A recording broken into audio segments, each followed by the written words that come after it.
சாயிராம். ஜெய் ஜெய் சாயிராம்.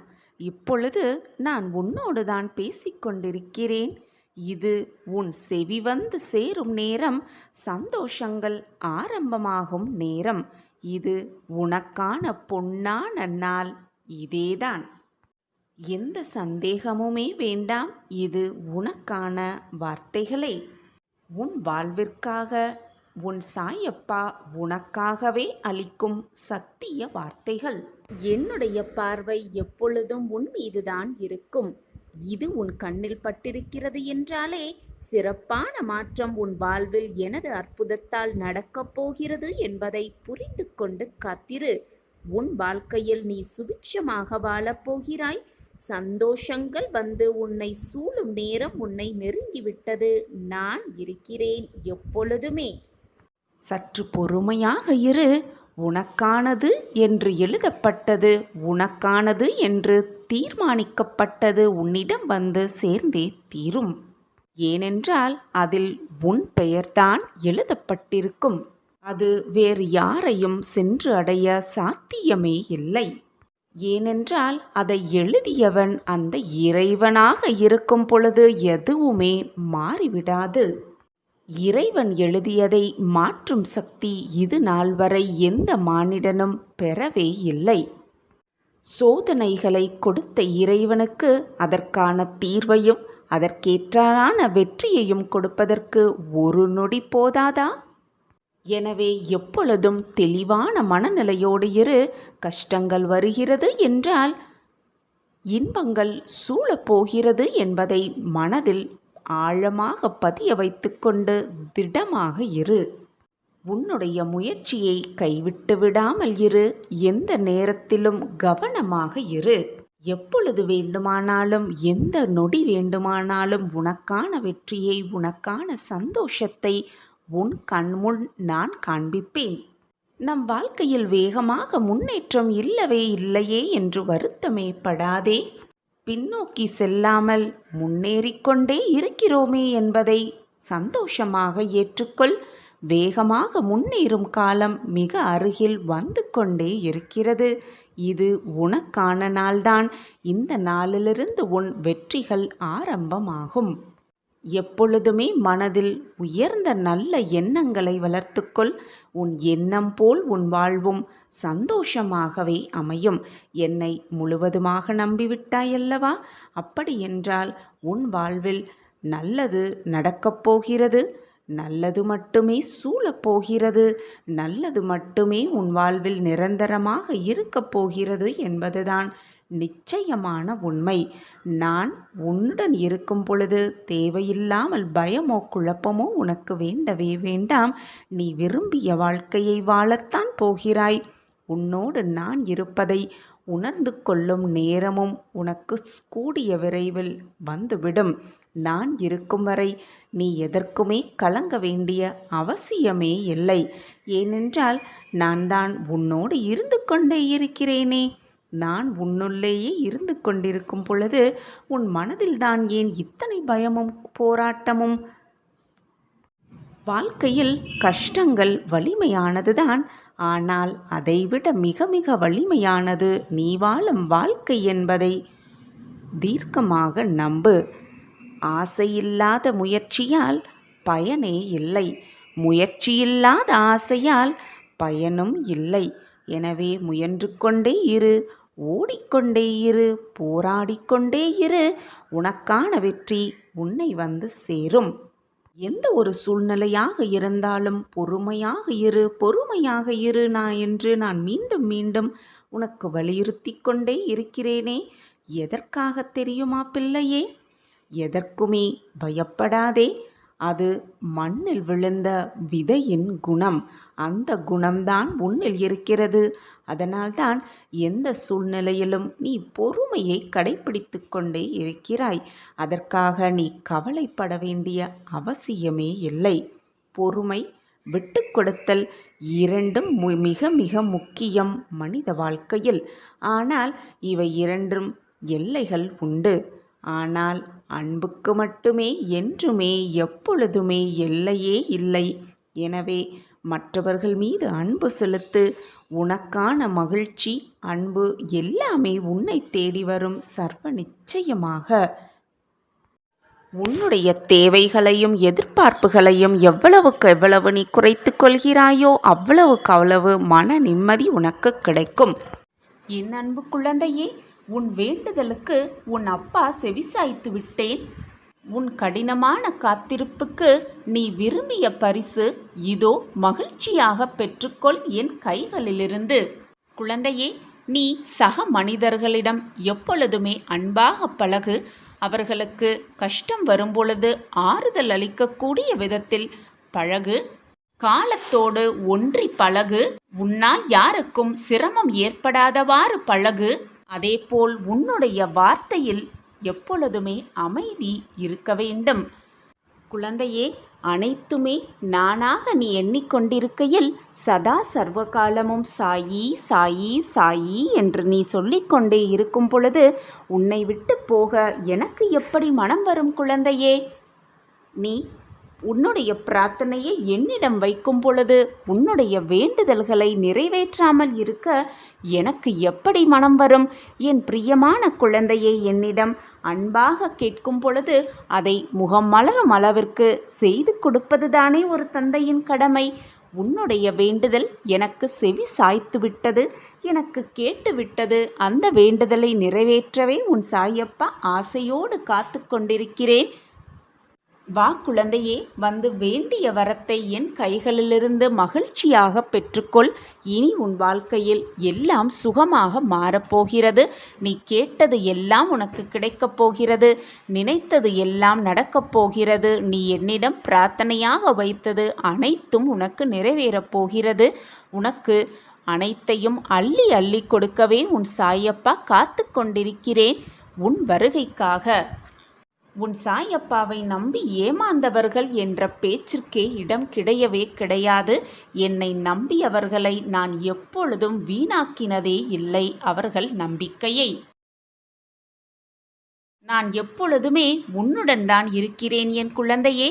என் வாழ்க்கையே நீயாக இருக்கும் பொழுது நான் எப்படி உன்னை கைவிட்டு உன்னுடைய வாழ்க்கை பயணத்தில் தொடர்ந்து நிம்மதியாக ஒவ்வொரு அடியையும் நம்பிக்கையோடு எடுத்து வை.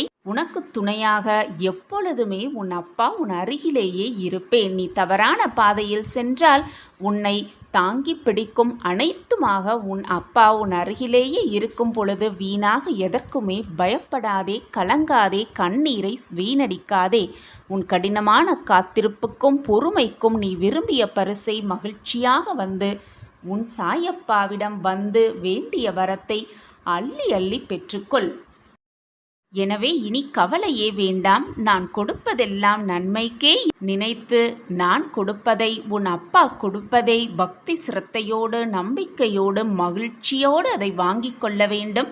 இதுதான் உன் சாயப்பாவின் ஆசையும் கூட. கலங்காதே என் கண்மணியே, உன் அப்பா நான் இருக்கிறேன். இதுவரை உன் வாழ்க்கையில் நிகழ்ந்த சோதனையெல்லாம் உன்னை விட்டு விலகி மகிழ்ச்சி, சந்தோஷம், ஆனந்தம் எல்லாம் ஒன்று கூடும் நேரம் எல்லாம் கனிந்து இருக்கிறது.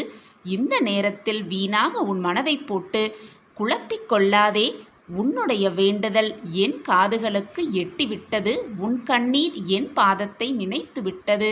இனி வேண்டிய வரத்தை வந்து பெற்றுக்கொள் சந்தோஷமாக. இன்றிலிருந்து உனக்கான மாற்றம் தொடங்கவிருக்கிறது. இனி உன் வாழ்க்கையில் நல் மாற்றங்களை சந்தித்தே தீருவாய். இது உன் சாயப்பா உனக்காகவே செய்து கொடுக்கும் சத்திய வாக்கேதான். உன் லட்சியத்தை நோக்கி சென்று கொண்டே இரு. உன் சாயின் ஆசியோடு நீ எடுக்கும் முயற்சிகள் வெற்றி பெறும். மகிழ்ச்சியாக நீ வாழ்வாய். உன்னுடைய கஷ்டம் நிரந்தரமே இல்லாதது. உன் வாழ்க்கை விடியப் போகிறது. விடியலுக்காகவே காத்து கொண்டிருக்கும் என் பிள்ளையே, உன் வாழ்க்கையில் விடியல் கூடிய விரைவில் வரப்போகிறது. உன்னுடைய கஷ்டகாலங்கள் எல்லாம் உன்னை விட்டு விலகி மிக பிரம்மாண்டமான வாழ்வு உனக்காக காத்து கொண்டிருக்கிறது. கடந்த காலத்தை நினைவில் கொண்டு வருந்துவது என்பதை பயனற்றது என்று நன்றாக புரிந்து கொள். கடந்த காலத்தில் நீ தவறு செய்திருந்தால் அதை நினைவில் கொள்வது உன் வாழ்க்கையில் எதையும் கொண்டு வராது. ஆனால் அதிலிருந்து நல்ல கற்றலை கற்றுக்கொள்வது மிக மிக அவசியம். கடந்த காலத்தில் நீ கற்றுக்கொண்ட பாடத்தை மட்டும் நினைவில் வைத்துக்கொள். அந்த பாடம் ஏற்படுத்தின வலியை மறந்துவிடு. அப்பொழுதுதான் உன் வாழ்க்கையில் நீ சந்தோஷமாக உன் வாழ்க்கை பயணத்தை மேற்கொள்ளலாம். அதை விடுத்துவிட்டு அதையே சிந்தித்து கொண்டிருந்தால் வாழ்க்கையில் அடுத்த அடிக்கு எப்படி செல்லலாம் என்பது கூட மறந்து விடுவாய். நீ என்னுடைய பொக்கிஷம். நான் தேடி கண்டுபிடித்த பொக்கிஷம். உனக்கு நல்லது செய்யாமல் வேறு யாருக்கு செய்துவிடப் போகிறேன் உன் சாயி தேவா? ஒருவரை சிரிக்க வைப்பதற்கும் மகிழ்விப்பதற்கும் நிறைய வித்தியாசம் இருக்கிறது என் பிள்ளையே. சிரிக்க வைப்பது மிக மிக எளிமையான ஒரு செயல். ஆனால் சந்தோஷப்படுத்துவது மிக மிக கடினமான ஒரு செயல். மற்றவர்களை சந்தோஷப்படுத்திக் கொண்டே இரு. உன் வாழ்க்கையில் நீ மகிழ்ச்சிகரமான வாழ்க்கையை நிச்சயமாக வாழ்வாய்.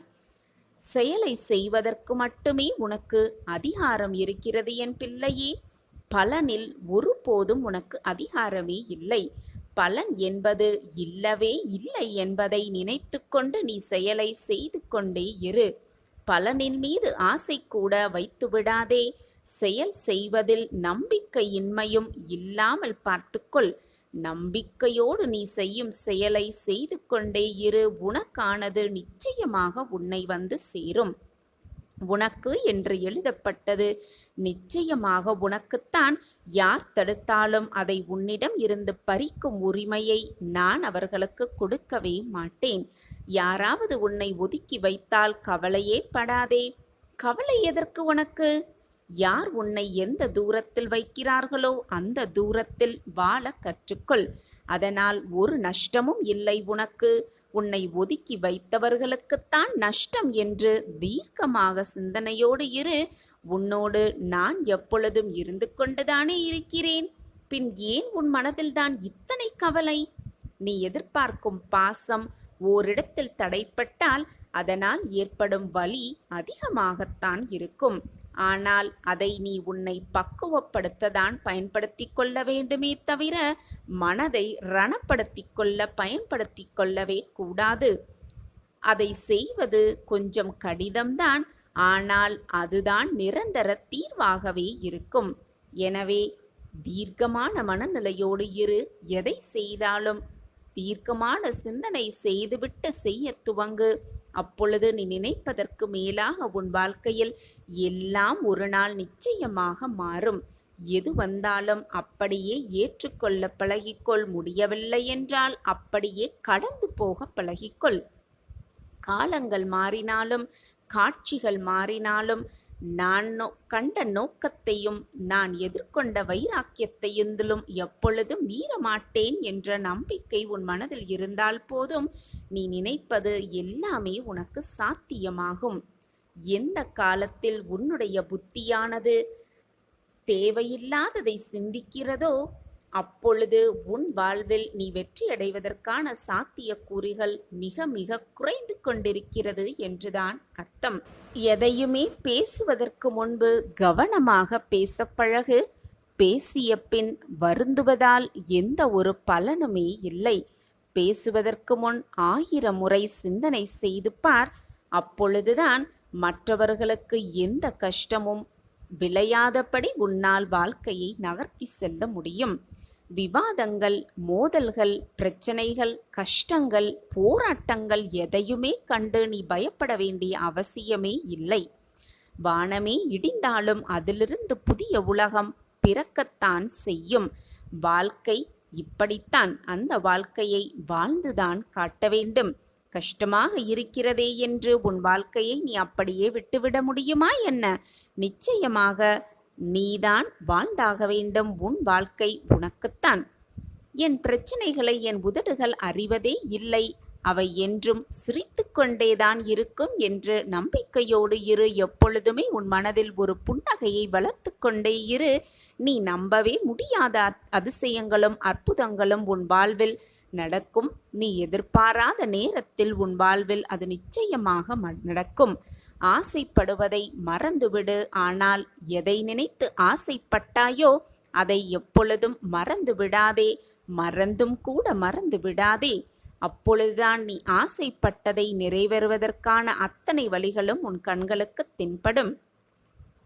ஒன்றை நன்றாக புரிந்து கொள் என் பிள்ளையே, கண்ணாடிதான் உன் சிறந்த நண்பனாக இருக்கும். ஏனென்றால் நீ அழும்போது அது ஒருபோதும் சிரித்ததே இல்லை. எனவே போராட்டமாக இருக்கும் சமயத்தில் உன் மனதை நிதானமாக வைத்துக்கொண்டு நாம் செய்வது சரியா என்பதை உன் கண்ணாடியில் முன் நின்று சிந்தித்துப் பார். அதுவே உனக்கு சொல்லும் உன் வாழ்க்கையில் நீ அடுத்து செய்ய வேண்டிய விஷயம் என்னவென்று. நீண்ட காலமாக சாயப்பாவிடம் வைத்த வேண்டுதல் எதுவுமே பலிக்கவில்லை, சாயப்பாவிடம் வைத்த பிரார்த்தனை எதுவுமே நிறைவேறவில்லை என்றுதானே உனக்கு வருத்தம்? உன் பிரார்த்தனைகள் உனக்கு நிறைவேறவும், உன் வேண்டுதல்கள் அனைத்தும் உனக்கு நிகழவும், உடனுக்குடன் நிகழவும் என்ன செய்ய வேண்டும்?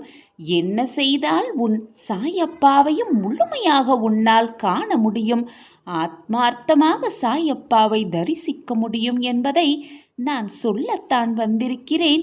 கவனமோடும் நம்பிக்கையோடும் இதை முழுவதுமாக கேள். உன் வேண்டுதல்கள், உன்னுடைய கோரிக்கைகள், உன்னுடைய பிரார்த்தனைகள், உன்னுடைய ஆசை, மிக பெரிய ஆசை எல்லாம் நிறைவேறும் சர்வ நிச்சயமாகவே. நான் இப்பொழுது கூறுவதை சற்று கவனமாக கேள். நீ கேட்டதை கேட்டபடியே உனக்கு தருகிறேன் உன் சாயி தேவா. இது உனக்காக மட்டுமே புரியக்கூடிய வார்த்தைகள்.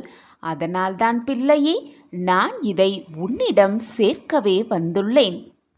உன் மனம் போராட்டமாக இருக்கும் சமயத்தில், வேதனையாக இருக்கும் சமயத்தில், மனம் பாரமாக இருக்கும் தருணத்தில் சாயிநாதரை தரிசிக்க வேண்டும். சாயிநாதரம் பேசினால் சற்று மனபாரம் குறையும் என்று மனதார நினைத்தால் இந்த 10 வழிகளை கடைப்பிடித்துப் பார். நீ என்னிடம் நிச்சயமாக பேசலாம், சர்வ நிச்சயமாக என்னை பார்த்தே தீரலாம். நீ என்மேல் வைத்திருக்கும் அன்பிற்கும் பாசத்திற்கும் இடையில் சிக்கிக்கொண்டு உன் சாயிநாதர் தவிக்கிறேன். நீ என்மேல் வைத்திருக்கும் அன்பிற்கு பிரதிபலனாக நான் உன்னை காண, உன்னோடு பேச நிச்சயமாக வருவேன். இது உன் சாயப்பாவின் சத்திய வாக்குதான். உன் பொறுமையான காத்திருப்புக்கு பரிசாக நீ என்மேல் வைத்திருக்கும் முழுமையாக நம்பிக்கைக்கு பிரதிபலனாக நீ என்ன என்னிடம் கேட்டாலும் அப்படியே ஆகட்டும் என்று நான் முடித்து காட்டுகிறேன். இதோ இப்பொழுதும் இந்த நொடியும் அனைத்தையும் உனக்கு சாதகமாக்கவே நான் முடிவெடுத்து விட்டேன். என் திட்டம் இப்பொழுதுதான் உனக்கு புரியப் போகிறது. உன் மனம் வேதனையாக இருக்கும் சமயத்தில் சாயிநாதரை காண வேண்டும், சாயிநாதரோடு சற்று பேச வேண்டும் என்று உன் மனம் ஏங்குகிறது என்றால் இந்த 10 கட்டளைகளை கடைப்பிடி. இந்த 10 கட்டளைகளை நீ கடைப்பிடித்தால் உன் வாழ்வில் நான் உன் முன் நிச்சயமாக தோன்றுவேன், உன்னோடு கலந்துரையாடுவேன். இது சர்வ நிச்சயமான சத்திய வாக்குதான். அதில் முதலிடமாக வருவது முமுக்ஷை, அதாவது சுதந்திர உணர்வுடன் கூடிய இறைவனை காண வேண்டும் என்ற விருப்பம், ஆவல். மனைவி, சமூகம், உறவு, வேலை என்ற ஏகப்பட்ட விலங்குகளால் தான் பூட்டப்பட்டிருப்பதாக எண்ணிக்கொண்டிருக்கிறான் மனிதன். முதலில் இந்த தடைகளிலிருந்து விடுபட வேண்டும்.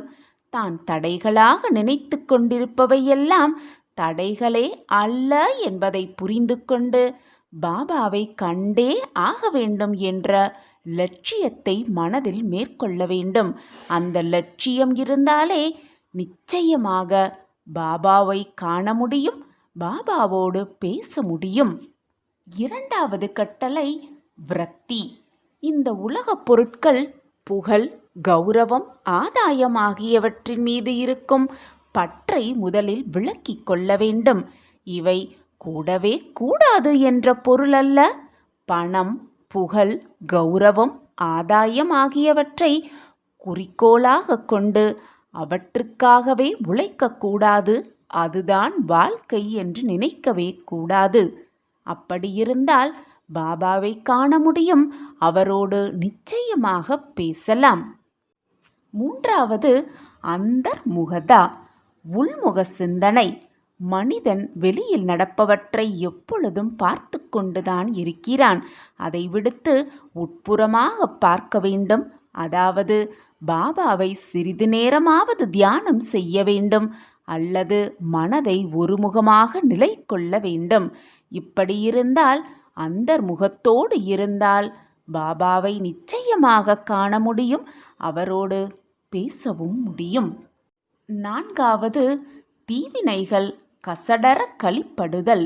கொலை, கொள்ளை, மற்றவர்களை அழிப்பது, தீங்கு விளைவிப்பது போன்ற கொடும் செயல்களை செய்யவே கூடாது. இப்படி கொடும் செயல்களை செய்யாமல் இருந்தால் பாபாவை நிச்சயமாக காணலாம்,